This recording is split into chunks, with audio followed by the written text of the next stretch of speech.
Welcome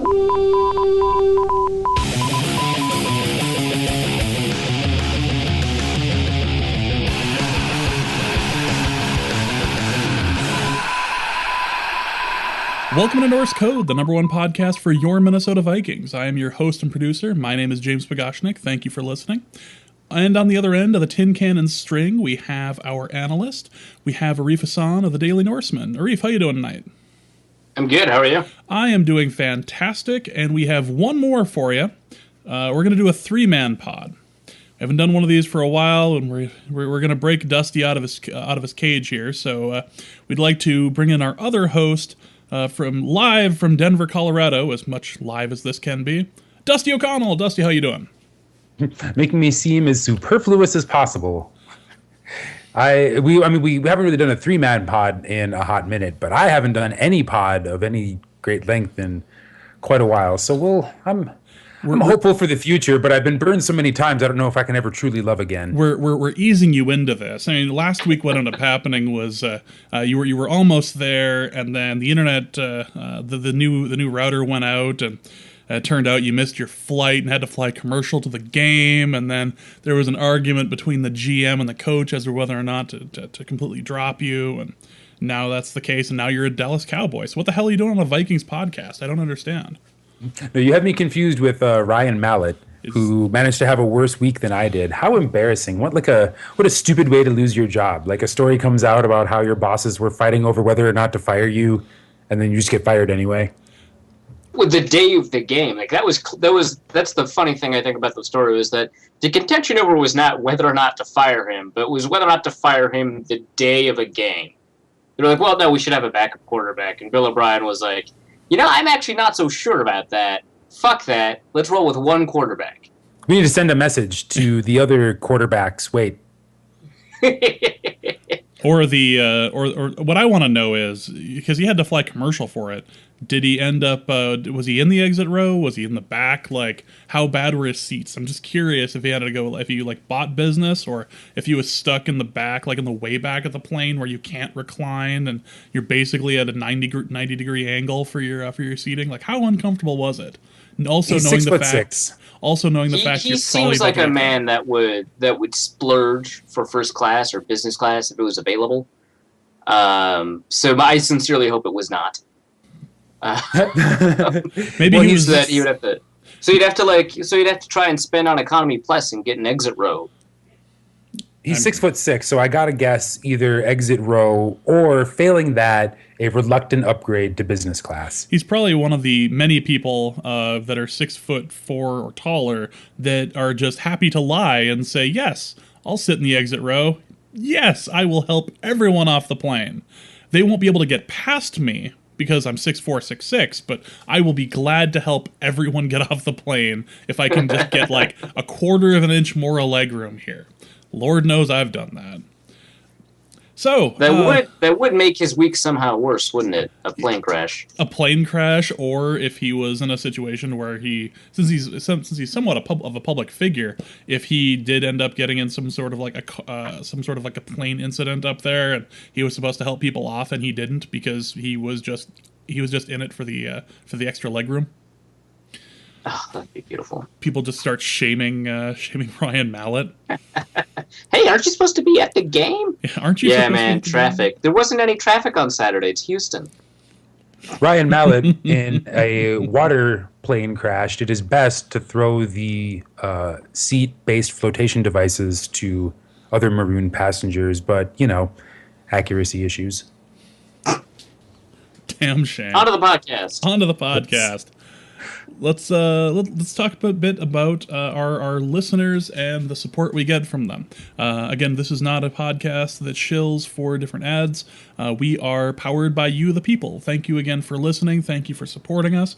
We have another donation this week from Theodore Harwood in St. Paul, Minnesota, who says, because when I'm keeping the lights on, only the best will do, and because I'm finally not broke. That is a fantastic reason to donate to our show. You're finally not broke. You got a couple bucks to spare. Send us Tree Fitty. Send us a couple of bucks. Just help us keep the lights on and help us keep going through the week. and keep this going through the season. We like doing the 2 shows a week. It works for us. It works for it certainly works for Dusty, since he will be taking over the second show of the week again. Yay! We missed you, Dusty. I missed you, Dusty. Where have you been? I have missed Where doing have this you been, show Dusty? so much. I feel like I've been living half a life for the last couple of months. It's been a heck of a thing. One thing I did want to bring attention to about Mr. Hardwood's donation is that he contributed $10 to the show, and most of our listeners, it turns out, contribute $10 or more dollars, even though we customarily only ask for about $3.50, which leads me to believe that the content provided by recently people who are not me is good enough to where we are kind of lowballing ourselves, and that, you know, our listenership, and God bless each and every single one of you, believes that the content we produce, our digital multimedia content, is more valuable than even we think. So thank you so much, guys. We really appreciate it. So Tree 51, that doesn't really have the same like ring to it. Like if we're gonna be the quasi Block Death monster, I feel I shouldn't have said that aloud. So let's move on to actual Vikings news, and the important news of the day came after the Lions game. John Sullivan suffered a setback in recovery and had a second surgery, and is most likely out for the season. This happened in the weight room about 10 days before the Lions game, and it's just trickling out now. He's been moved to IR and will most likely not be returning for the rest of the season. We'll talk about this a little bit more because we got a good question about it in the mailbag. But, you know, for now, obviously, this is like a pretty big deal.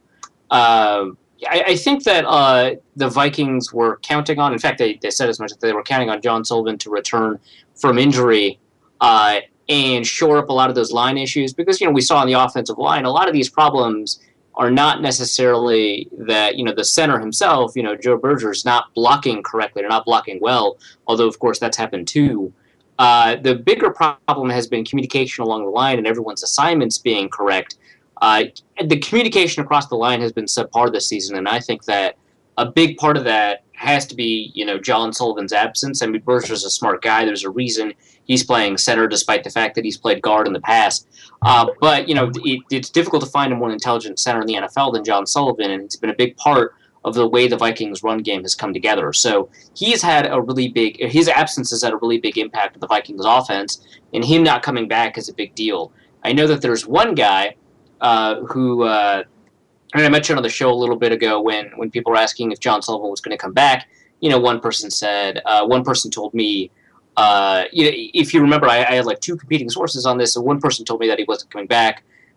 So he sent me a little bit of I told you so, which doesn't actually seem to fit what happened, which is like a setback actually in the workout room. That's hardly an I told you so, unless he was the person who like went, I have to make sure that my source is accurate. I have to be an accurate source, and like kneecapped him or like threw like a weight at his back or something. Like, I told you he's not coming back. Like, that's celebrating. He did it for Shuriken right between the 3rd and 4th vertebra. Yeah, he did it for America. Or Arif. It's one of the two. So if you're listening, this doesn't count. Yeah, see, that doesn't count. Next up, we have Jabari Price moving to IR, and Brandon Watts is going to take his place. Price hasn't actually played in 2015. You guys are, before we talk about Jabari Price, you guys are missing the biggest takeaway from the John Sullivan situation, which I found out just by like Googling his name in order to catch up on all the, you know, information that you just basically talked about. I think it's, as a side note, I think it is unfortunate when your coach talks about how, Joe Berger in this case, how the center played, you know, pretty well. There were a handful of missed assignments. Like that is not the sort of thing you like to hear a coach say in a debrief press conference. Missed assignments are the sort of thing that should be, you know, preceded with words like rarely or no, not handful. But to me, the biggest reveal in this John Sullivan story is that John Sullivan's father's name is Ulrich. Yeah, so that is awesome. You put this into the show notes. I Googled to confirm it. this is indeed accurate and also evidence that he was fated to play for the Vikings. Because it's a very Viking name. It is the most Viking name. It's up. All right, moving on. Yeah, it's definitely up there. I don't know if it's the most Viking name. I mean, I'm still... It's not Thor, but it's like you can't ask for perfection every time. It's a great Viking name. It's a harder take than the Mets will win the World Series. How about that? Well, that's... Hey, they had great odds. 30-1 in some casinos, man. You take those odds. So, James was saying, the Vikings are about to trade one interchangeable piece for another, it sounds like. Yeah, Jabari Price is moving to IR, and Brandon Watts is going to take his place. Price hasn't actually played in 2015 yet. He had 10 tackles in 14 games last year. You definitely remember hearing his name a lot last year, but nothing from Price this year, and Watts didn't actually make the roster in 2015 and has had 1 tackle in 2 games, but that was last year. So, right. Not. Well, it's always kind of interesting when a player who hasn't been on the injury report yet and hasn't played in a game goes on IR. Remember when Zach Lyon went on IR, basically just to keep him on the roster. Which is not to say I think the Vikings are engaging in shenanigans. Like, I wouldn't be surprised if Jabari Price's shoulder was actually injured. But it does come at a rather convenient time. I think Brandon Watts is going to be demoted back to the practice squad when Josh Robinson is ready to play. And so now we know what's going to happen with the Josh Robinson thing is that he's going to be on the roster. And Jabari Price is already the player who's been moved to make room for him. So a couple weeks ago we had the question, what's going to happen when John Sullivan comes back? What's going to happen when Josh Robinson comes back? Now we know the answer to both. Brandon Watts will probably be demoted to the practice squad. Well, and it strikes me as like, if the Vikings are pulling some kind of like IR chicanery, then they're definitely playing the long con, because there have been reports all season of Jabari Price battling an ongoing shoulder injury. So, and frankly, both of these guys are functionally replacement level players. So it's not a huge piece of news other than it just being a personnel move for the Vikings. Oh, sure. I mean, every time the Vikings have sent someone to IR, I mean, there has to be some evidence of it, otherwise, of an actual injury that could take you out for the season. Otherwise, players could take you to arbitration, and then they have to produce the X-rays and stuff like that. So, clearly he had an injury. Whether or not his injury was serious enough to go to IR, that could be roster manipulation. So let's talk about the game. I feel like we should talk about the victory over the lowly Lions and the beatdown that they received after the second quarter started. The first quarter manipulated Matt Stafford right off that roster. Yeah, that sent him to get X-rays again and everything. But the first quarter never happened, right? Like, I mean, the TV started at noon, but I kind of blacked out until the second quarter happened. No, it was definitely like a hockey game. There were 3 periods. Yes. Except halftime was after the first period. It was kind of weird. Yeah, the Vikings came out of the tunnel at the beginning of the second quarter. It was weird. Yeah, we were trying to figure out what happened in the first quarter, and I was suggesting that the Vikings were so taken aback by the plight of the people of Detroit that they were distracted and were unable to continue as normal until they realized they were getting their ass kicked. Like, oh, okay, that's right. We play football again. That's all right. Let's yes, go. It was out of the goodness of their hearts that exactly. They gave up 2 touchdowns. Exactly. It's the only thing that makes sense considering they gave up 10 yards after that for nearly the rest of the game. It showcases the moral fiber that this team has. Exactly. Right. This isn't the sex boat Vikings anymore. These Vikings care. So, They care so much. They were mostly concerned about the city of Detroit's bankruptcy ownership over the Detroit Institute of Arts, one of the beacon art museums in America, with a collection worth over $6 billion. That was the reason. I imagine it struck the patron of the arts on the team. I bet Brian Robinson was just distraught, devastated. Absolutely. This is more money than all of our salaries put together, multiple times. This is more money than Ziggy Wilf ever stole, you guys. And then, oh, God, touchdown, no!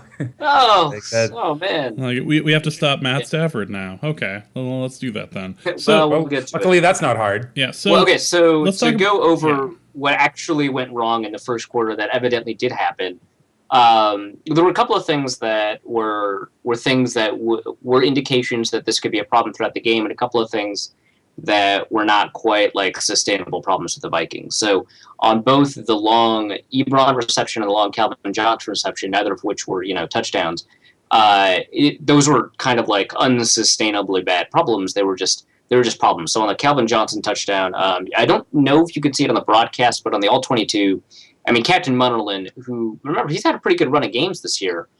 So it's not as easy to say he's a scapegoat. But in this one, he just fell down. And Andrew Sendejo was also late to rotate to his coverage. I mean, even if Munnerlyn hadn't fallen down, Sendejo was late to rotate into the coverage on Calvin Johnson. So, I mean, that's just one thing. It's unlikely that your starting nickelback is going to continue falling down, especially because it wasn't contact. He just kind of slipped.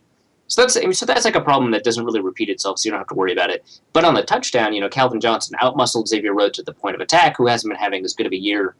Rhodes hasn't been having as good a year this year as he had been last year, mostly because of penalties.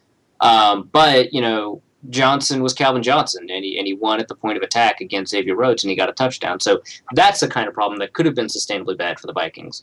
The Eric Ebron touchdown, just a mistake, but the Eric Ebron catch, some zone confusion about who had him in coverage. I think the consensus was for most people that it was Eric Kendricks. So, confusion that tends to last a little bit, and so that's something that you have to worry about. But some mistakes are not repeatable, and some mistakes are evidence of a greater problem that you have to solve. And I think that in this case it was even. Do you think that? So we heard about issues with the offensive line and missed assignments, that sort of thing, poor communication. Is there any relationship between that and miscommunication, missed coverages on defense? Like, is this evidence that flies in the face of Zimmer's desire to play smart football, or are the two things not related? No, I don't think they're related. And if they were related, I think we would have seen a lot more defensive breakdowns, not just in that game, but throughout the season. Because I think that overall the defense does communicate well, even when sort of the lead communicator, Chad Greenway, who I believe no longer has the green dot. I believe it's Anthony Barr. Even when Chad Greenway is off the field, the defense tends to be very cohesive and communicates well. Harrison Smith is a big part of that. He's doing a better job of that this year than he did last year, despite how good he was last year. I think that was probably a weakness of his. But Eric Kendricks, he's kind of slotting into this role, and he's making a couple of mistakes. I find it interesting that he's up for, Rookie of the Week this week, because, he had a couple of problems in the game. His highs were very high. He had some very good plays, obviously a pair of sacks and stuff like that. His lows were pretty low. He allowed a couple of plays in coverage that he probably shouldn't have. But his problems were just his problems. But, the Vikings have a lot of really smart players who are also really athletic players.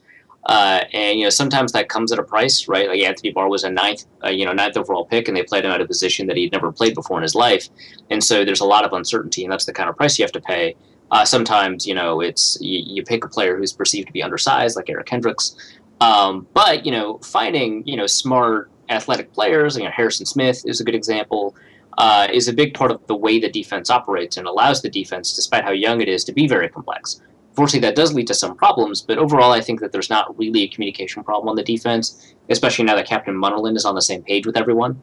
It just happens sometimes, and I think that's more a youth thing than it is like an overall global coaching problem in terms of getting players to communicate with each other.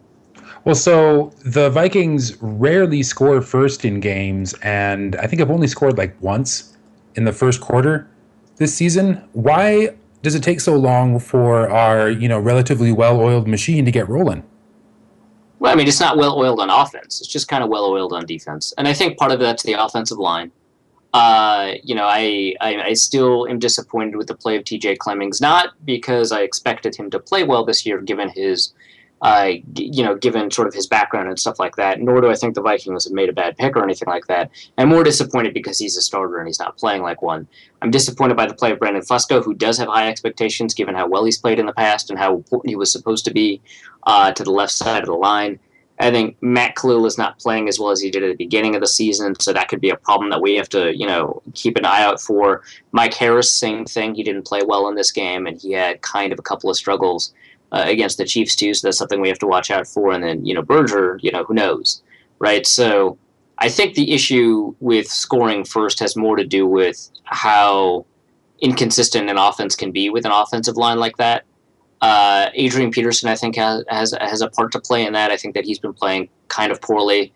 I've been tracking some interesting stats when it comes to Adrian Peterson's running ability and the play-by-play stats, and I'll post an article in the Daily Norseman about this. I haven't in a while, obviously, but this one's a pretty easy one to write, so I hope I can do that. But I think that it will give us an understanding of the expectation of the average run that Adrian Peterson has and the problems that we're seeing with him. Some of that has to do with the offensive line, but remember, Matt Asiata and Jerick McKinnon are doing a much better job. So I think some of that has to do with the comfort of the system that Adrian Peterson has, and I think some of it has to do with the fact that Adrian Peterson is either that he's still rusty or that he's having problems because he's too patient or too indecisive is probably a better way to couch that at the line of scrimmage. Let's talk about Teddy for a second. Teddy did not look good in the first quarter. This was a game where I thought that. But I rewatched. If you were a fan of Teddy Bridgewater, or if you were sitting there just going, Bridgewater's been having a good game or having a good year so far, if you went in with that thought, you saw things you liked. And if you've been sitting here the last couple of weeks going, man, Teddy's not having a great year, what's going on? This is really not. This is really a big step backwards for him. You saw all sorts of things to fulfill that sort of point of view. What happened in the first quarter, and when is he going to learn that you don't have to run out of bounds and you can instead throw the ball instead of taking a needless sack? Yeah, no, actually, that's a pretty good point. I think that our interpretation of Teddy may be colored by sort of our interpretation of Teddy so far this year. But no, I thought he had a bad first quarter, and then I rewatched it on the All-22, and I'm a lot less disappointed in it. So he didn't actually have as many inaccurate throws as I thought he did. That sack, obviously, that was a really bad decision. And in fact, I think actually, Kyle Rudolph was open. It was a very, very small window, and he's on the run. So I can see why you don't want to actually throw it to him, because there's a possibility, if you can't get enough arm on it, that turns into an interception. So I'm fine that he didn't throw it to Rudolph all the way back there on the run. But he should have thrown it away, obviously. He wouldn't have gotten an ineligible receiver penalty, right? Because there were two receivers, both one short and one long, exactly, as he was running, and he took a sack instead. So that was a problem, obviously. So I'm not going to say that wasn't a poor play, because it was. But I think that all of the throws that were inaccurate were ones that were under pressure. And I didn't think that when I saw that initially in the game. I thought, on a couple of these throws, he seemed to have a clean pocket. The only criticism I actually have of him is that he was a tick late, which led to Jarius Wright. The drop that Jarius Wright had, I think that if Teddy had been on time with that throw, that would have been a catch. But I still think that that's more Jarius Wright's fault than it was Teddy's, because he hit him in the hands. And Jarius Wright, was in a contested catch, situation, and he lost it. But he should win that. But Teddy could have done better to make that a little bit easier for Wright. We saw the exact same thing with Mike Wallace a couple of throws earlier, where Teddy was just a hair late on the throw, but Mike Wallace caught it in the contested catch situation. And I think that receivers generally should catch it over defensive backs, especially because there were comeback routes, and defensive backs had a huge disadvantage in that contested catch. It's not a 50-50 ball. It's just a contested catch with physicality. And so receivers should win that significantly more than 50% of the time. And Mike Wallace did, Jarius Wright didn't, but Teddy didn't contribute to the help there. But I still think that he was accurate. He went through his reads pretty well, and that he was pretty calm under pressure in the first quarter. But then after that, I think that we can all kind of agree that he played extremely well. Yeah, I mean, I think that he had a great game. I think that, in previous games and in the preseason, I've been saying stuff like, I think Teddy Bridgewater, his statistics are more favorable than his actual play on the field. Like, the passer rating that he has implies a certain level of play that he isn't fulfilling or meeting, because he's not. Well, for example, he's like throwing short of the sticks, for example. That was a big problem in the preseason and early in the season. I think in this case, we're in a situation where his passer rating is actually a pretty good reflection of how well he played. And this is an interesting situation where ESPN QBR, which has been pretty high on Teddy this season, was low on him in this game, and I actually have no idea why, because I thought he played pretty well throughout the game. I think it's interesting to note that as soon as the second quarter started, things really started sparking, not just for the offense, but for the defense. And we got after Matt Stafford like it was it was Black Friday. Like, we needed to destroy Matt Stafford. And the best part of watching Matt Stafford get destroyed was not listening to the announcers talk about how uncomfortable his hand was and how it was having to get like stuffed into a big glove or something. That wasn't the best part, nor was it the fact that he had to leave for X-rays again. Not the best part. Watching, and I know I had this situation at home, and I assume you did as well, Arif and Dusty. While watching the game, I noticed all of these sacks, save for one, were coming when no one was, when the guy was untouched. It turns out there were 6 untouched sacks against Matt Stafford in that game. Like, it was just ridiculous. After the 4th one, I sat up and went, how many of these are untouched? Like, it's just getting ridiculous. It was astounding. It was beautiful. It was so bad that Detroit immediately fired their offensive coordinator, their offensive line coach, and their assistant offensive line coach, leading to the rise of Jim Bob Cooter.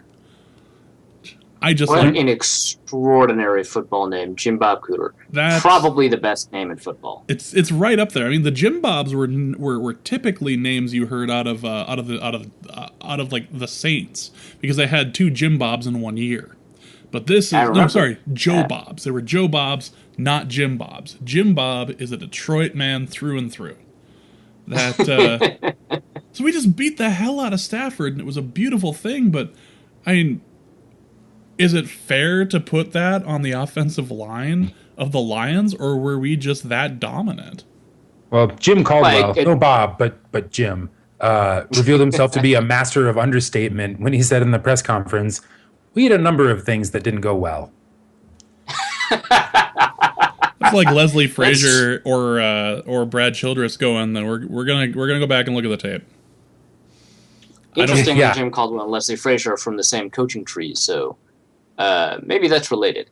But no, I think it's a combination of things. I think the Detroit's offensive line, individually, a lot of their players did poorly, especially I think their second-year center, I think it's Travis Swanson or Travis Frederick or something.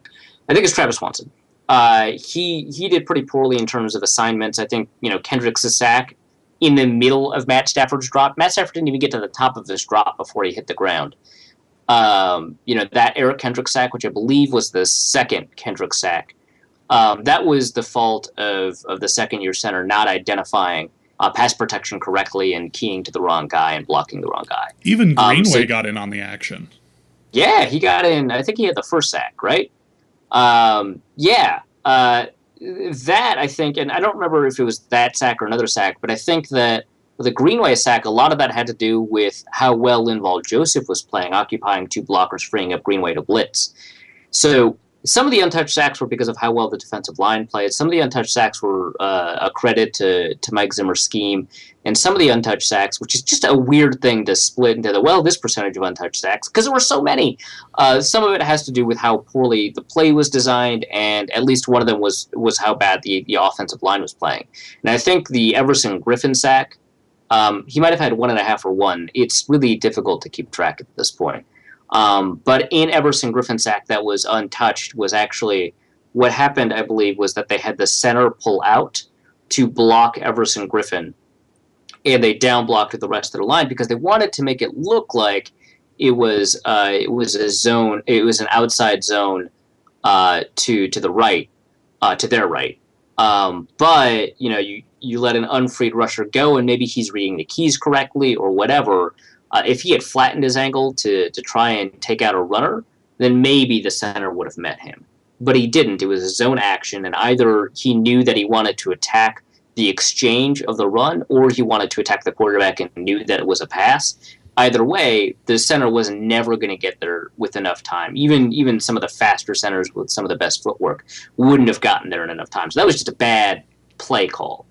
So some of them were just bad calls. Some of them were the talent of the individual members of the defensive line. Some of it was the talent of the individual members of the offensive line. Some of it has to do with Mike Zimmer's scheme. So I think a lot of encouraging things for the Vikings. I think that no one would be shocked to hear anyone say, don't expect 7 sacks a game. I don't know. We are just about to play the Bears. I think that would have been a better argument 2 years ago, but their offensive line is pretty bad now. maybe I wouldn't be surprised if they got 7 sacks again. But again, I'm not expecting it. Also, they have a running game, which is not something the Lions were able to produce against the Vikings. Also true. Dusty, what'd you think of the Stephon Diggs catch? The Stephon Diggs catch. The Stephon Diggs catch. Which one? The one where he took flight for a brief moment? That was so great. You could actually watch. The moment in which the Detroit Lions corner. It's like you watch his heart just break. Like, oh no, he's way past. Oh, touchdown. Well, and to hear Diggs tell it himself, an article on ESPN that will be linked in the show notes has his quote from him. I thought it was going to be a little bit out of my reach, so I didn't try to run under it. Usually I just try to run under it. So instead he flew under it, I guess. Yeah, every time I watch a replay of that, every single time I'm like convinced that he's not going to get it, even though I know the outcome, right? But I just watch it and I'm just like, there's no possible way that he'll get this reception. And then, he gets and it's always a slow-mo replay, right? So then he gets his hands on the football, and I'm like, well, there's no way that can be a complete catch. The football's going to hit the ground, and that's going to move the football, and because of the weird catch rules the NFL has, there's no way that's a catch. Like, if there was going to be a situation where a catch was called, like, wonky, like Dusty had predicted last show, like, if a catch was going to be called back that probably was a catch, this was going to be it. That was my only thought when that hit, other than, holy crap, that was a touchdown, was... oh my God, Dusty's right. This one's getting called back, even though that's clearly a touchdown. Right, but then he twisted midair and cradled the ball. I mean, it was just astounding. It's like he was thinking about the catch rule in the approximately like 3/4 of a second that he was in the air. Exactly, less than 3/4 of a second. Yeah, no, exactly. The amount of body control and presence of mind that takes is it's not fathomable to me. I do not get it. It's clear to me that he's operating on a level higher than Des Bryant and Calvin Johnson, because he is able to make the catch and complete it and think about all the intricacies of the bylaws of the NFL, as opposed to those two, losers who just can't seem to hold on to the ball and complete the catch. You need a real man. Yeah, when are they going to win a game for their team? Jesus. Yeah, jeez. Well, that's all fine and good, but I think what's really important here is that this establishes Diggs as a more valuable receiver than Cordero Patterson. I don't think there's a doubt of that. We finally have evidence. I think the bigger question here is, really, Stephon Diggs, your touchdown celebration is you digging into the turf at Ford Field? I think that's hilarious. That's like so corny and innocent and whatever. That's just like, it's like dad funny. He can dig it. Can you? Nope, not funny anymore. Nope, you ruined it, Dusty. That joke died. that joke died so hard. That's what I'm here for. That's what I'm here to do. So Diggs is 3 games, 3 impressive outings. The league is starting to take notice. Yeah, and it's going to be something that the Vikings will have to adapt to, the amount of attention that opponents are going to start paying him, the amount of hype that he's going to start getting, obviously. But the primary consideration right now is that teams that don't do the left corner, right corner thing, teams that will shade their top corner against the team's top receiver, are now going to be doing it to Stephon Diggs instead of Mike Wallace, because you always have to worry about safety help and stuff like that. With Mike Wallace because of his speed, but Diggs is so good he's going to command all that extra attention, and that I think is going to maybe change the game. Someone on Twitter asked me, and it's a good place to address it here. Hey, is this going to be an issue when Stephon Diggs has to go up against press coverage? He hasn't had that much press coverage so far, and I think a lot of that has to do with with the fact that he wasn't considered a top receiver, and you don't want to put all of your corners in press coverage at once, and so you have to pick and choose your battles. And I think that now they're going to be picking picking the press coverage over Stephon Diggs instead, and so we're going to see those adaptations. And also, his tendencies are going to be put on film, and smart corners are going to be able to see, what those tendencies are and how to react to those tendencies. and if he has any tells when he's route running and stuff like that. And that's going to be an issue going forward because I think that he's established himself as a name to watch out for, and that's kind of when the real test starts. But I think that he is an extremely efficient route runner. His timing is great with Teddy. He still occasionally runs the wrong route. He still occasionally jumps or cuts his route at the wrong depth based off of like sort of the drop back of Teddy. And those need to be fixed. But I think that we're going to be seeing the evolution of his game in response to teams, stepping up against him. So that's going to be fun and interesting to watch. It's been real fun to have him in fantasy in 3 leagues right when he first started. Just grab him as quickly as possible. I believe I have him in the Norse Code League, and it's just been... I feel like I've won every game since I've grabbed... ever since I grabbed Stephon Diggs. Diggs, thank you if you're listening. And he should be. Yeah, winning streaks feel pretty good, don't they? They do feel good. It's not like a kicker just took the life out of me or anything. It's good. I feel good. Well, we'll talk more about that later, I suppose. So Diggs is having a great had another great game. Let's talk about Adrian Peterson for just a moment. I feel like we've harped on him a bit in the last few weeks, but I feel like it's still an issue. Do you feel as if, because right now, obviously Adrian ripped off a 75-yarder. That was a great run. That's in his top 5 best runs, I believe, or is it like number 3 in like the longest run he's ever had? It's like 3 or 5, but it's up there. It's famine, 5 yards, famine, 75 yards. Like Is this an issue of the O-line, or like is this a result of blocking, or is this on him? What are you getting from your looks at it? I think it's both. Initially, I thought it was more Peterson than the blocking, but especially when you watch the first quarter, I think that it turns out to be both. Some of the stuffs are because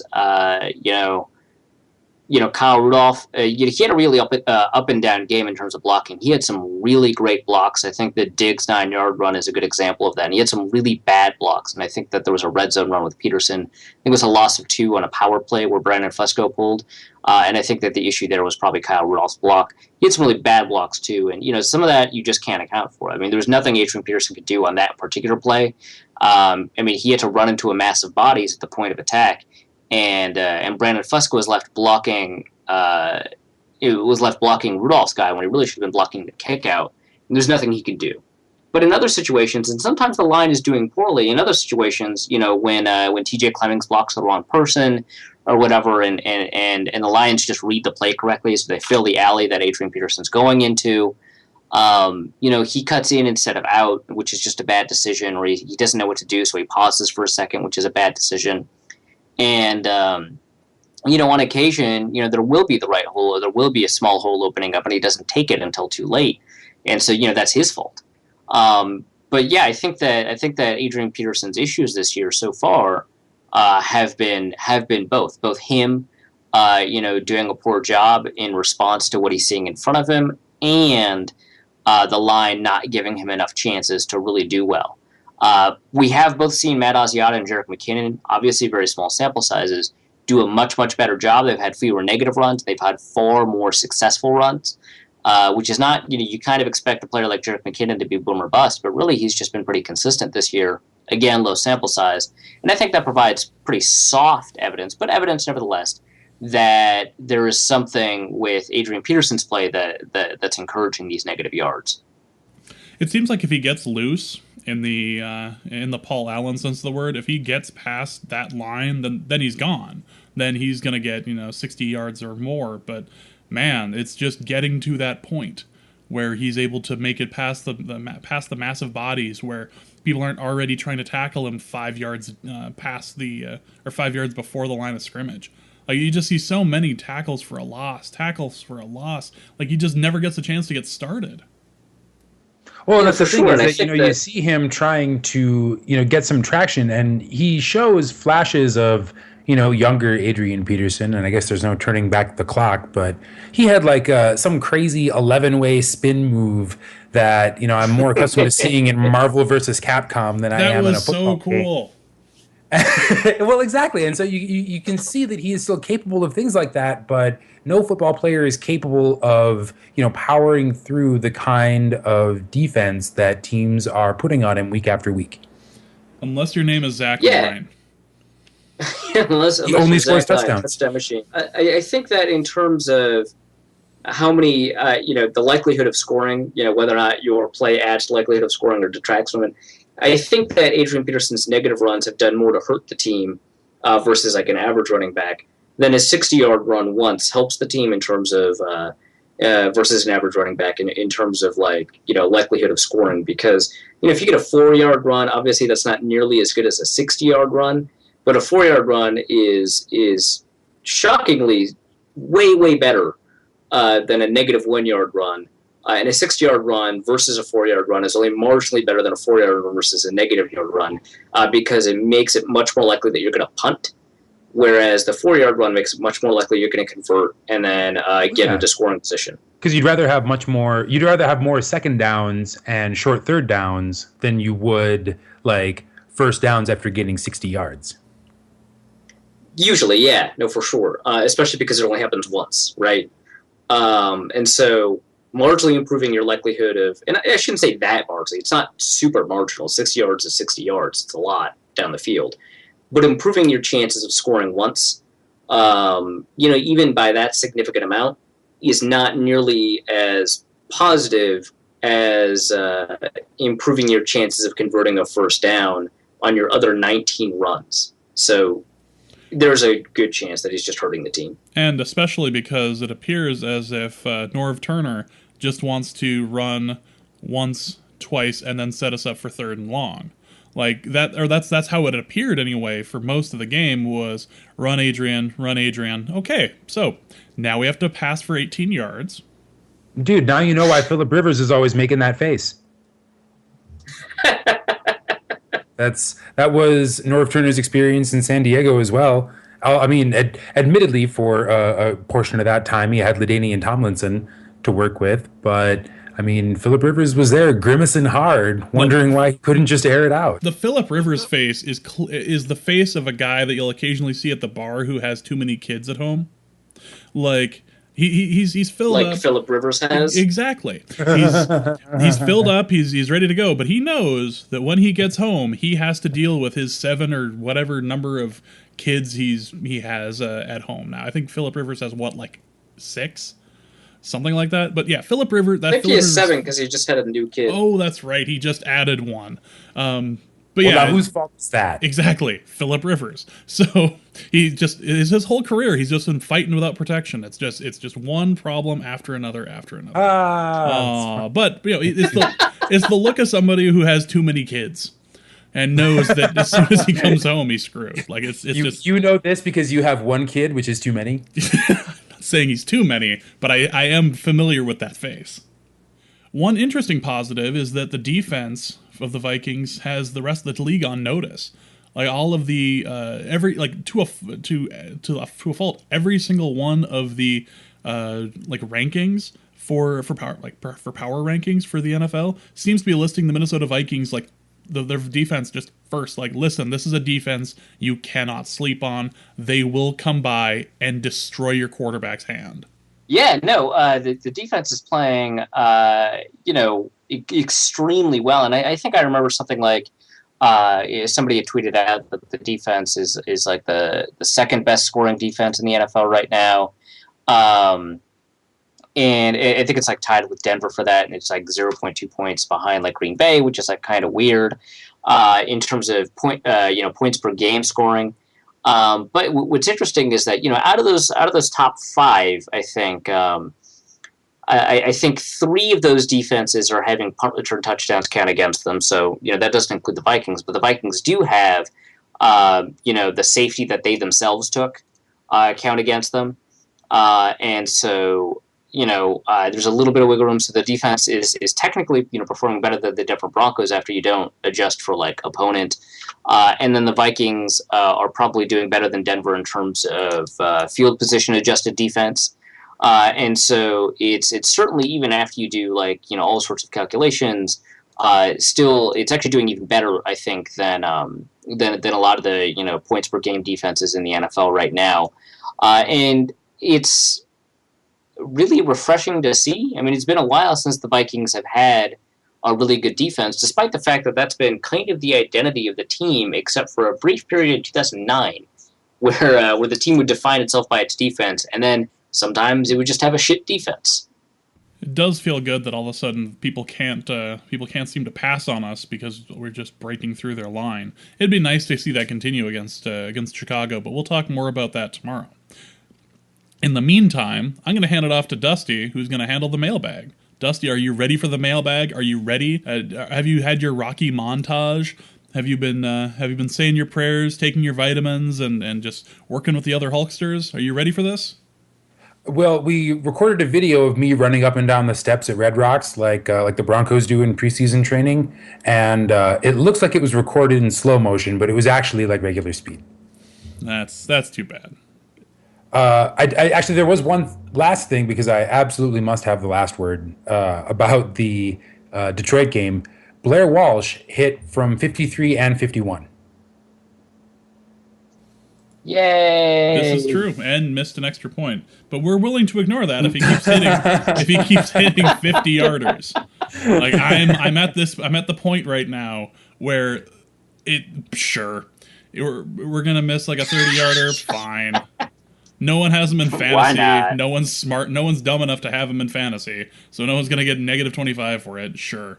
You can occasionally miss one, like 1 in 10, as long as you're going to just consistently nail 50-yarders.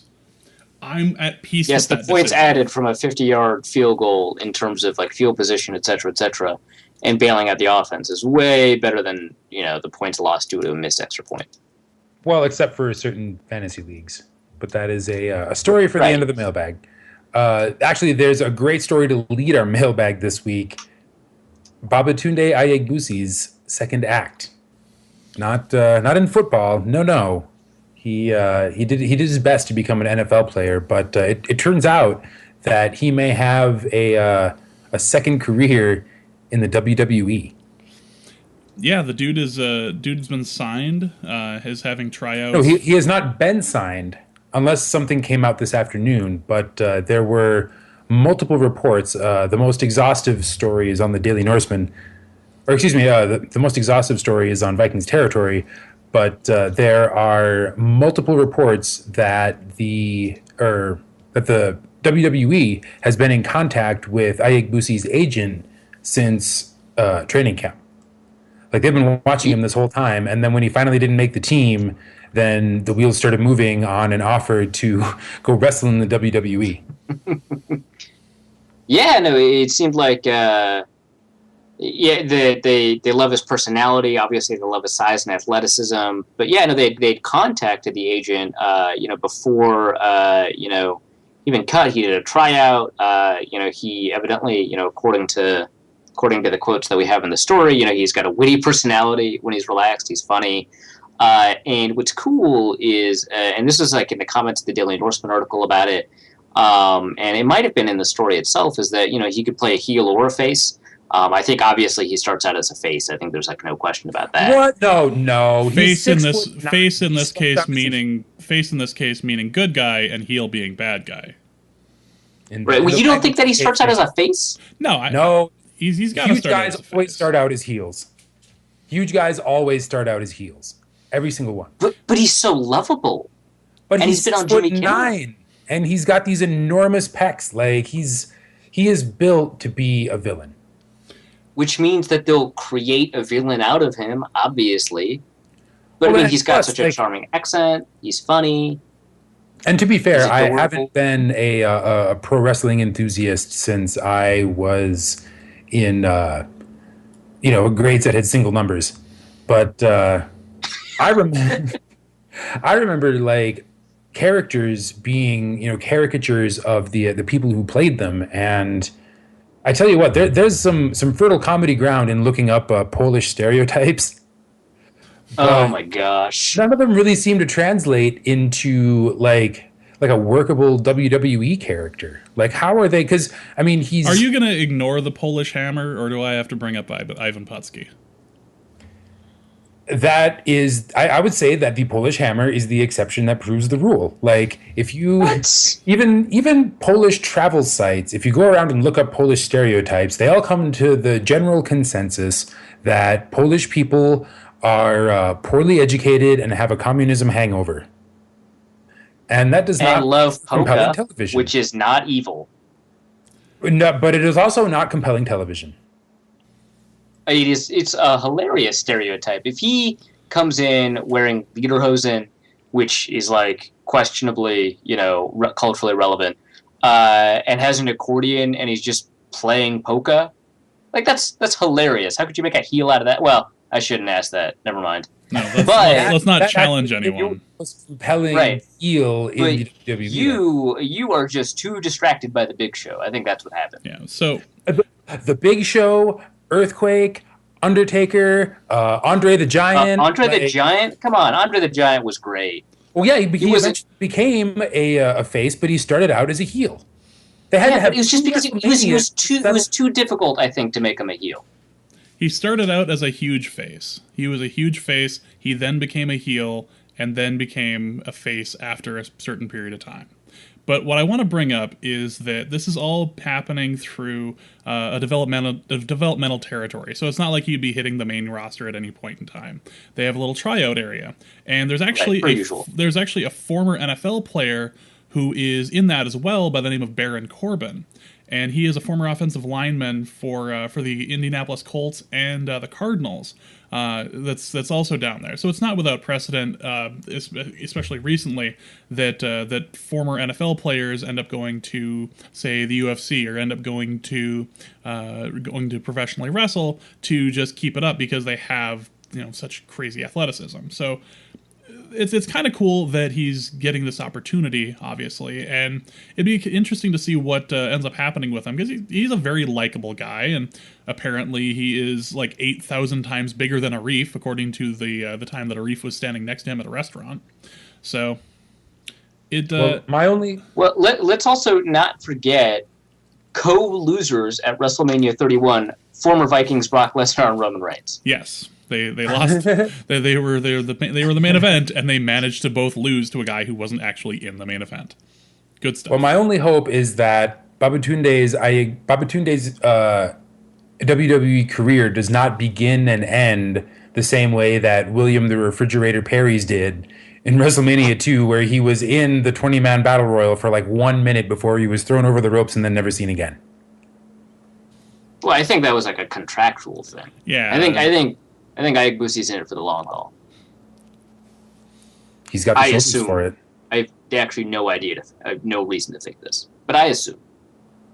It would be actually kind of ironic and sad if his WWE career turned out just like his NFL career. Like, he gets a shot in the developmentals and then never really quite makes the cut. Then it turns out the WWE can't keep an X number of people from foreign countries on the roster. Their international exemption doesn't work. Yep, it turns out that Roger Goodell has some sort of power over the WWE, and they aren't allowed to keep him on the staff because, I'm like, well, green card issue. Sorry, it's not going to work. And Babatunde develops a capitalism hangover and dives back into the vodka bottle. I would love it if Roger Goodell ended up being a more hated WWE figure than Vince McMahon. Can I tell my Will someone shave his head? Yeah, I was going to say, can I tell my story? Yeah. So wait, didn't we already tell it? No, we didn't tell it last week. I thought we told the story. We did. Did it just not make it into the show? It didn't make it into the show.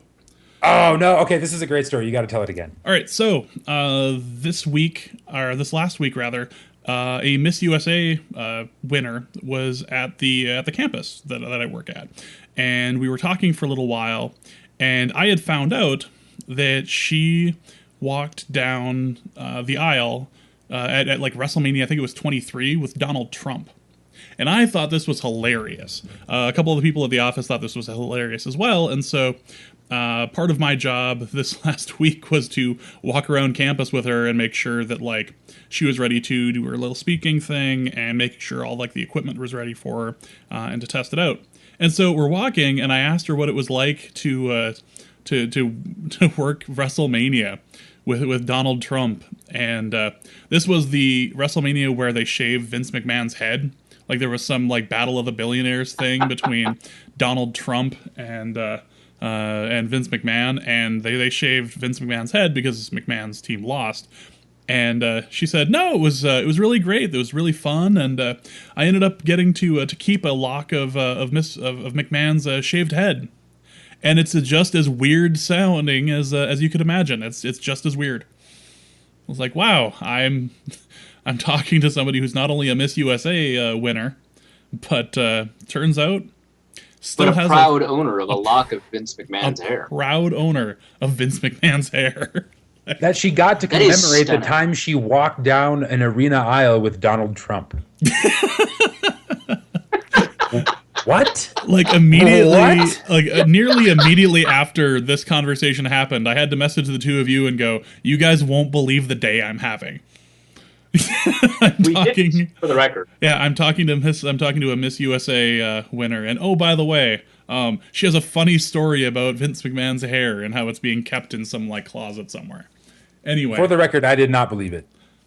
Yeah, no, we did not believe it when it was told to us. No, good stuff. So that's my story. My job is apparently very strange. I've met Daryl Strawberry and her in the past like month. Well, having led the mailbag with head? Not as big as the Simpsons would have you believe. Ah, yes, noted Simpsons guest star Daryl Strawberry. Yes, that is what that's what he was referred to as when he came out on stage. He was noted. That's what he's most famous for, right? Yeah, noted yes, Simpsons voice actor Daryl Strawberry. And his gigantism. His brief time with the topes. No. His head wasn't the issue. It was Ken Griffey Jr. was the one with the giant head for gigantism.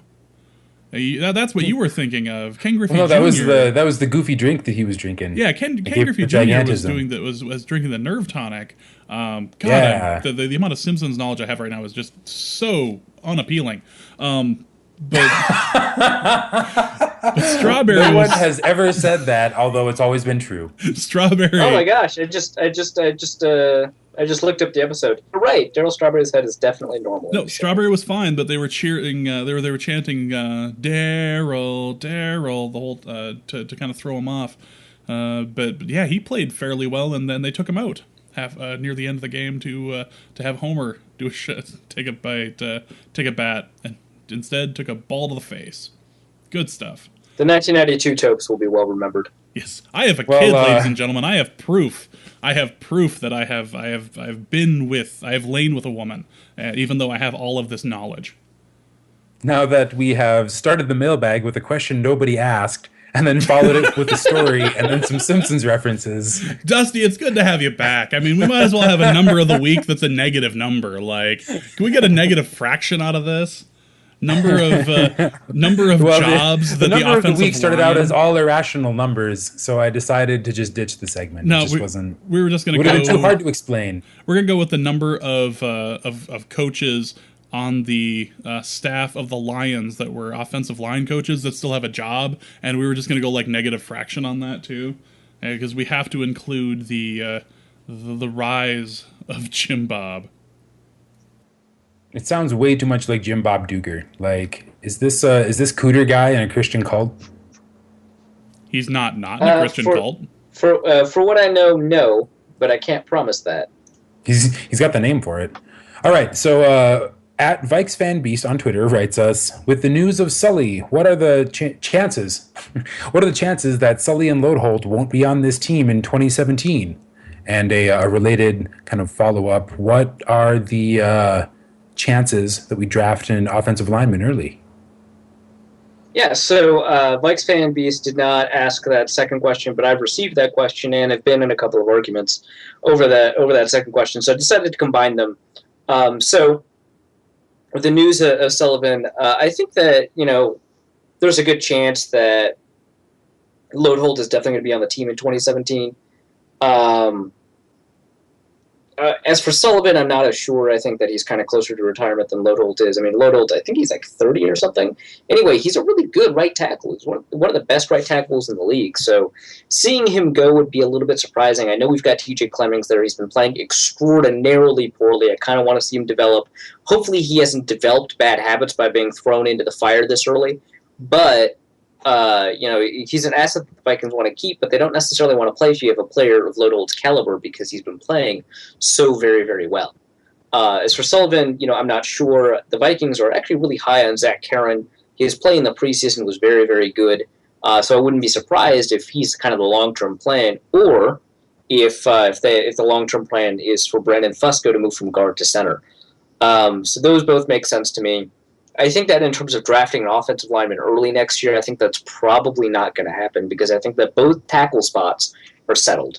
And I think that both guard spots have an answer. I think Brandon Fusco's been playing poorly, but I don't think they want to replace him. And Mike Harris has been playing pretty well despite the last 2 games. And they have an answer at least next year for center, and people rarely draft centers early. Obviously, Chicago and Detroit are exceptions, but I think that generally speaking, you don't tend to find centers early in the draft. You find them in the 4th and 5th round. And that's what the Vikings are doing. So I don't think the Vikings will draft an offensive lineman early, but I do think that there will be another year that they're going to draft multiple offensive linemen in the mid and late rounds because it's clear that they don't really have the depth that they want, and we might even see a free agent signing to that effect. But I don't see any of the starters as we know them. Khalil, Berger, Sullivan, Harris, Lodeholt being replaced next year with a draft pick. So I don't see an early draft pick for the Vikings at offensive line. And even if Sullivan is done for his career instead of his season, which is not what it sounds like, I think the Vikings trust Zach Karen enough not to draft a center in the first round, which is not something people tend to do anyway. So a lot of people think the Vikings will draft an offensive lineman early. I don't think they will. Whether or not they need to, that's another question. I am also kind of the opinion that they don't need to. They do need to fill out their depth. I think they've got an answer at backup right tackle in TJ Clemmings because I assume he's going to improve next year. Maybe I'm wrong about that. I think that they might have an answer at backup left tackle with Jeremiah Searles. I don't know if they see him as an inside guy or an outside guy. They definitely have an answer at backup center, whether or not they re-sign Joe Berger. And they're going to have to figure out if they have an answer at backup right guard or left guard. But they will probably have to improve the overall talent level of the depth of that line anyway. So not an early draft pick, but something to keep an eye out for in the draft. I think this is just going to be another year where they invest in a lot of low-cost offensive linemen for depth. Really? You don't think we're going to try to lowball the Jets for a lingering neck-injured Nick Mangold? Probably not. No? Okay. Come on, we can afford what? If we lowballed, it would be what, like 18, 19 million a year for the last 2 years of his contract? Yeah, no, I think it's totally within the budget. I think you could get a good deal out of that. It'd be great. He's pretty good. Or so I've heard. Andrew Peterson writes us, what do you think separates Diggs' breakout year this year from Charles Johnson's last year? Is it quote-unquote for real? Is that implying that Johnson's was not? This is such a great question. I've actually been wondering the same thing myself, especially during the Lions game of if we can just hold off on all the Diggs is the second coming of Randy Moss. We've had a breakout receiver for the last 2 or 3 years, and just sitting there like, okay, well, can we calm down on this because Charlie Johnson was this last year and Jarius Wright was before, or Patterson was, one of the two. It was like, okay, now we have Stephon Diggs coming out. What's the big difference between last year and this year? Well, I don't remember a string of games where Johnson averaged 108 yards from scrimmage. I mean, his best game was 4 catches for 103 yards, and he the game prior to that he had 41 yards. The game after that he had 72 yards, and the game after that was 38 yards. It was very sort of inconsistent in terms of the yardage that he had, and he didn't tend to produce in stretches or spurts, and he tended to have games with very low yardage, even games without targets. Whereas that's not really the case for Stephon Diggs. In each of these games, he's been targeted 9 times. In each of these games, he's had at least 6 receptions, and in each of these games, he's had at least 80 yards. And that's just the statistical stuff. Obviously, statistics in these small samples don't really mean a lot, especially when it comes from a place where the Vikings have had some issues in terms of their starting wide receiver core, and he fills the role of a starting wide receiver. So whether or not he's different than Johnson is not going to be a question that's answered completely in the statistics, but I do think that they are pretty powerful in this respect. That Diggs is having a stretch of games that Johnson has never had, and so I think that the comparisons between the two in terms of their output this early on are not really that great. But it is still a good question. Like why is Stephon Diggs someone we should be excited about? Because we've only seen 3 games, and I think that when you look at the things that are relatively sustainable for a wide receiver, and again, like I said sort of earlier in the podcast, we're going to see this tested to a better degree. When it comes to the things that are sustainable for wide receiver, I think Stephon Diggs has a lot of them. I think that his route running is very sharp. I think that he's very manipulative, deceptive receiver in terms of the way that he avoids defensive backs and creates separation. And I think that he handles physical play really well. I think we remember when we watched that San Francisco game where Teddy threw a ball to Charles Johnson that should have been his, and he lost the 50-50 situation. He continues to lose contested catches. He has continued to do that throughout his career with the Vikings. Stephon Diggs has already won, contested catches despite the fact that he's lighter and smaller than Charles Johnson. And, that's something that, quarterback can kind of rely on. It always means to some degree that you're at least a little bit open so long as, there's a passing window to you. That's not necessarily true for Charles Johnson, where somebody can close on him and create a contested catch. But also, the other thing that's sustainable, aside from the ability to win contested catches and the ability to create, separation with route running, is the fact that, his timing has been better than Johnson's. And, I've already mentioned that there are some issues with his timing in terms of his route depth and in terms of the routes that he's running. And those are issues that he needs to resolve over the next couple of weeks. Certainly by next season, before you can say that he's a real receiver, or a real starting receiver with high upside. But, they're already better, I think, than Johnson's have been this year, and probably a little bit better than Johnson's last year. Johnson won a lot with his physical ability, and Diggs is winning a lot right now with both his physical ability, because he's very fast and very agile, and his route running. So I think there's a good chance here that Diggs is a more talented receiver than Johnson in a sustainable way. But again, we're not going to see that tested until we get to the next couple of games where there's actually film on him that opponents can use. Yeah, I'm just excited for the opportunity to have a breakout route runner down the field. Yeah, I mean the Antonio Brown comparisons throws down the field, but yeah, no, right. He has been compared to Antonio Brown by other players, and I think the comparison fits, and it would be nice to see him. Yeah, stylistically it fits. Obviously, from a talent perspective, maybe wait a year or two, but stylistically, yeah, it fits. Last question. At Delta BC Dad asks us, can the Vikings get after Aaron Rodgers like they do other quarterbacks, or is he too fast? He is the fastest. He spends less time in the well, I guess it's him and Peyton Manning, right? That are under 2 seconds in their 3 or 5 step drops or whatever, or averaging under 2 seconds. Not quite. Aaron Rodgers has been getting better every year in terms of getting rid of the ball quickly. I haven't looked up his Pro Football Focus, time to throw or time to attempt statistics quite yet. But he used to actually take a lot of sacks because he took too long. He's gotten better at that every year. But I still think that, he does take a little bit of time. He is getting rid of the ball against pressure a lot quicker than he used to, and that's going to be a huge issue. We've seen that in a couple of games where either a free rusher or a rusher that's beaten, specifically, Bakhtiari, but when it has beaten the tackle, hasn't been able to get to Rodgers because he senses it and he throws the ball away. But I think that the defense is good enough to take a couple of hits on Rodgers and at least 1 or 2 sacks. So, the defense itself is fast.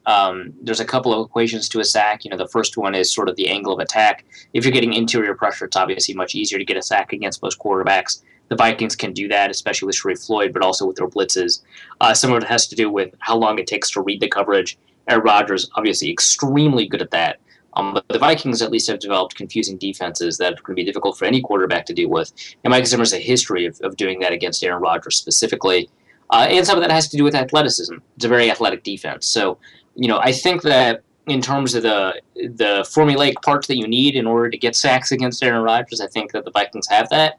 But, Aaron Rodgers sometimes has pretty good days where he doesn't take a sack, and that's because of him and not because of his offensive line. And, those guards are really, really good.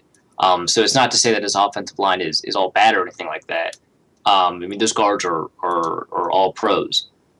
But, Rodgers is doing a pretty good job this year, and he did a pretty good job last year of avoiding sacks. And I think that that's some days you're just not going to get it no matter how good the defense is, but it's not quite like the Peyton Manning 2006 or 2004 where he just got rid of the ball no matter what. I think that the Vikings are sort of well equipped to deal with it.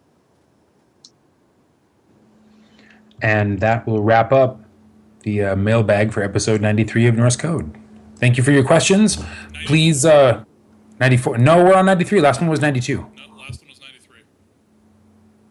All right. Well, I guess that's why we keep you around. Episode 94 of Norse Code. It's been Dusty. Yeah, he's the disposable one. You're right. How's your fantasy team doing, Arif? I actually looked, and you still would have lost, even if Homeboy had made that extra point.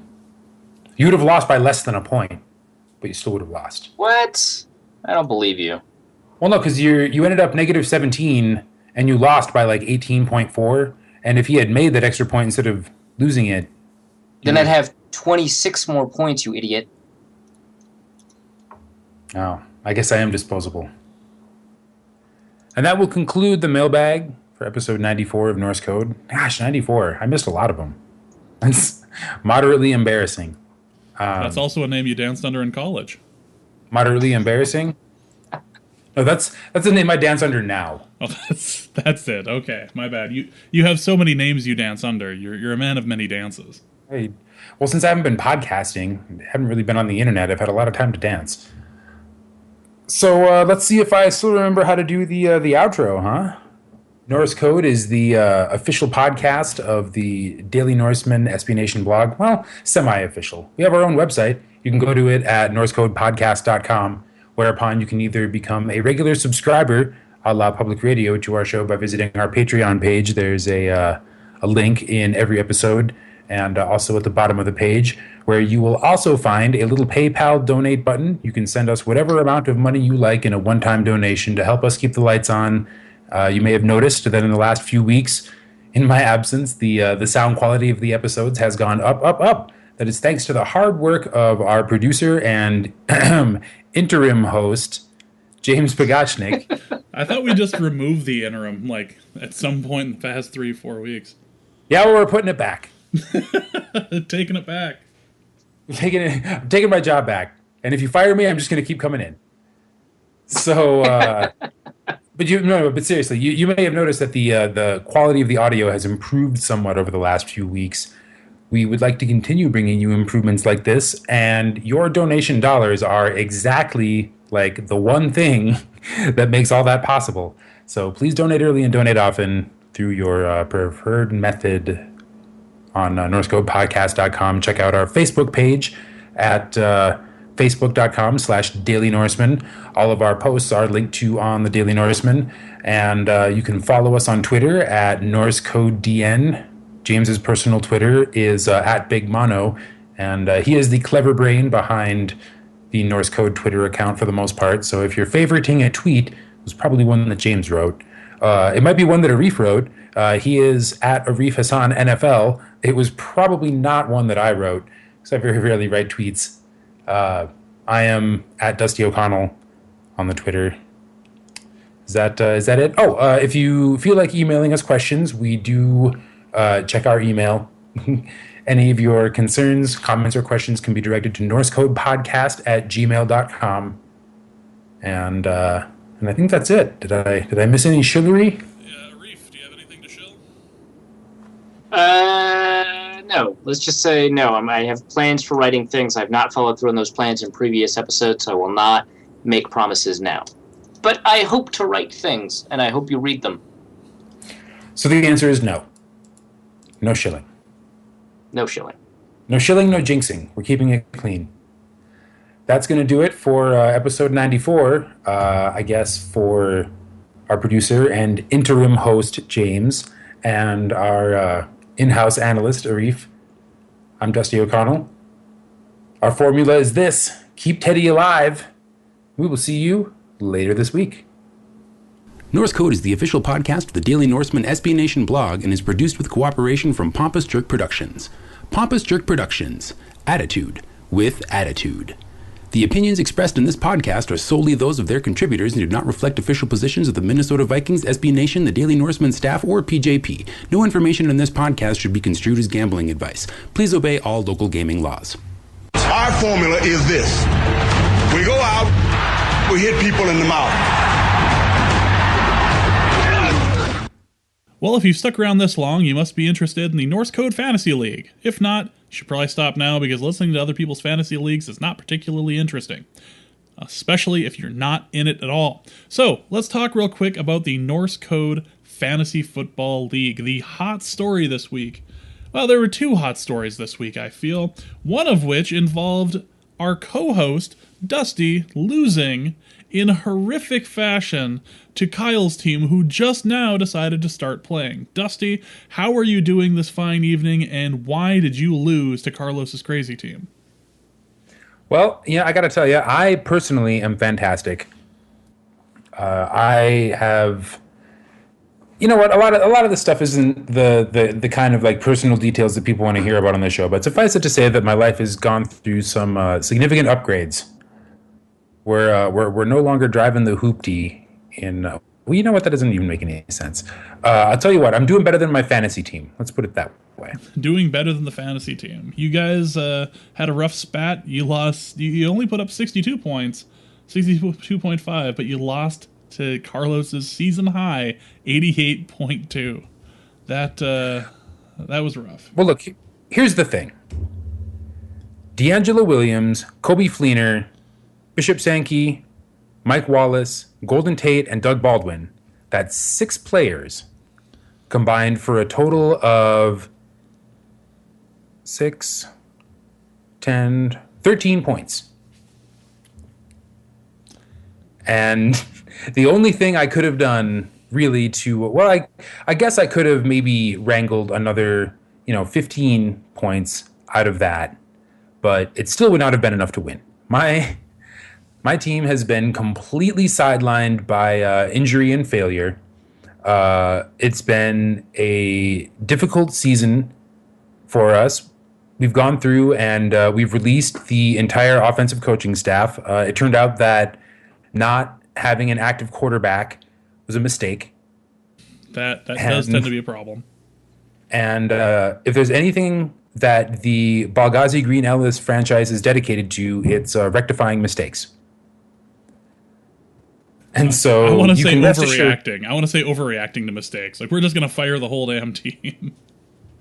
Well, trust me, if I could fire my entire team, I would. Because there is no way. In fact, I could probably replace all but maybe 2 players on my team with just random players from the waiver wire, and they would not perform worse than my fantasy team as it exists. Actually, I was just looking at your team, and I'm just trying to figure out, you have no one that would actually be prevented from being dropped. Maybe Justin Forsett, but that's questionable. It is a stunt, and Forsett has been. This is the best Justin Forsett has done all season. My fantasy team. Admittedly, my strategy kind of was a little all over the place when I was drafting it, but my fantasy team should not be the unmitigated garbage fire that it is. This is really, really bad. I have been struggling with injury all season long, and all I can tell you is that the issues we were dealing with as a team kind of seeped into the coaching, but we are dedicated to rebuilding, and we believe that we can finish strong. We have definitely been benefited by some failures, some mistakes at the top of the league. In fact, are there any one-loss teams anymore? Yes, probably Sean Prater. Yep, There's one lost team. There are no undefeateds left. And Eric's team with Cam Newton at the helm is the only one-loss team after Arif lost a brutally close game. Well, actually, no, it would not have been close. Had the Arizona kicker not missed an extra point. I watched that game. So I had Carson Palmer and Larry Fitzgerald and John Brown in a DFS stack. So I was watching the game and I saw them miss that extra point, and my first thought, it was like the death pool. I was like, oh, I hope some fool didn't have the Arizona kicker. And then Arif had the gall to tweet it out. Hey, did anyone get attacked? Like, oh yeah, no, it was you. You had that kicker. Do you have so many fantasy leagues that you forgot that the league that it counts who your kicker is for that particular week? No, he knew. Yeah, the Arif ended up losing to TBA and drops to third. He lost 86 to 68, meaning Arif didn't even have a great game going into that game. Like, it was not having a great week, and ended up losing thanks to the negative 25 points from the Arizona kicker. God bless you. I, however, had a great week. I put up the third best point total for the week, and the ghost of Al Davis is coming out of the cellar. We have 2 straight wins. We're going for 3. Beating Blount Force Trauma, who's ranked 4th now. 136.8 to 76. We're going up in the world, Dusty. I'm no longer sitting there in 12th looking at you and Kyle going, why am I doing so poorly? No. Stephon Diggs is causing all sorts of wonderful things to happen for the ghost of Al Davis. Thank you, Stephon Diggs, and the reemergence of Doug Martin. Let us be clear. That should not be happening. It's more Doug Martin than Stephon Diggs, if we're being honest. Maybe. Oh, and also the fact that T.Y. Hilton apparently became the second coming of Randy Moss this last week. But we'll ignore that for a moment. And Andrew Luck finally figured out how to throw. Well, momentarily. That's questionable too. I mean, have you seen some of the lame ducks he's throwing? I think since his shoulder got hurt, like it's not good. But his total point scoring team in the Norse Code League has Andrew Luck on the bench. Yes. Yep. That is actually a fact. He is currently beating Arif's team. Let's just go through the standings real quick. Probably Sean Prater is still in first place with 6-1. You're in Trouble is at 5-2 in second. Jeffrey and Hyde, Arif's team, is in third with 4-3, along with Blount Force Trauma, TBA, the Minnesota Midgets, and ooh yes, all of which are 4-3. Can You Dig It is 3-4 in 8th place, along with $1 Million Shack. And then it goes Carlos's Crazy Team at 2-5, and the Ghost of Al Davis right behind him.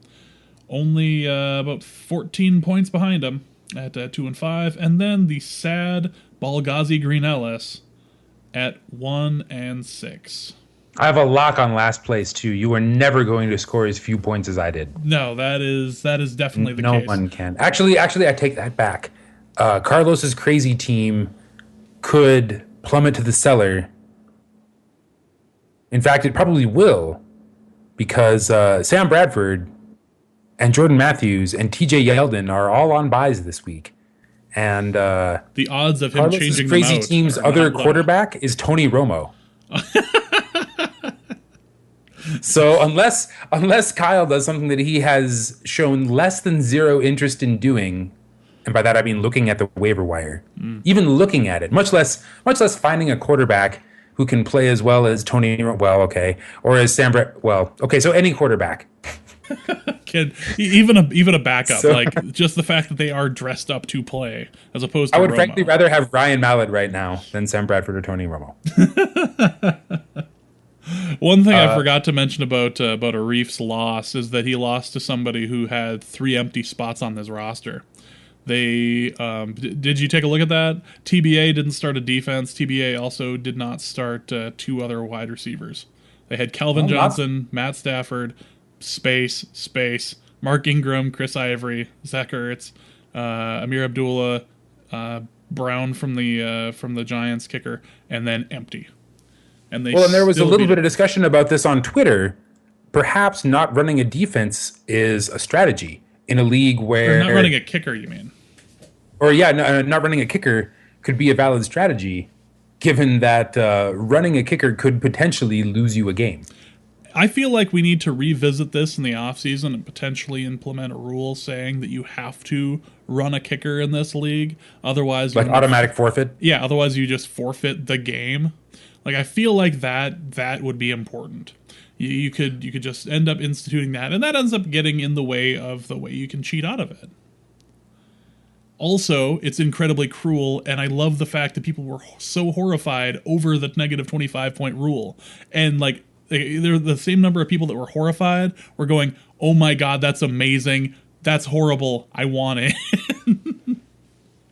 It is both amazing and horrible. And although, frankly, I feel like we have so many issues with getting getting owners to set lineups every week that like cheating and chicanery is the last of our worries. Is the least of our problems, probably. Okay. Well, that is going to be it for the Norse Code League recap. Thank you again for listening. Have fun. Keep Teddy alive. Keep Teddy alive.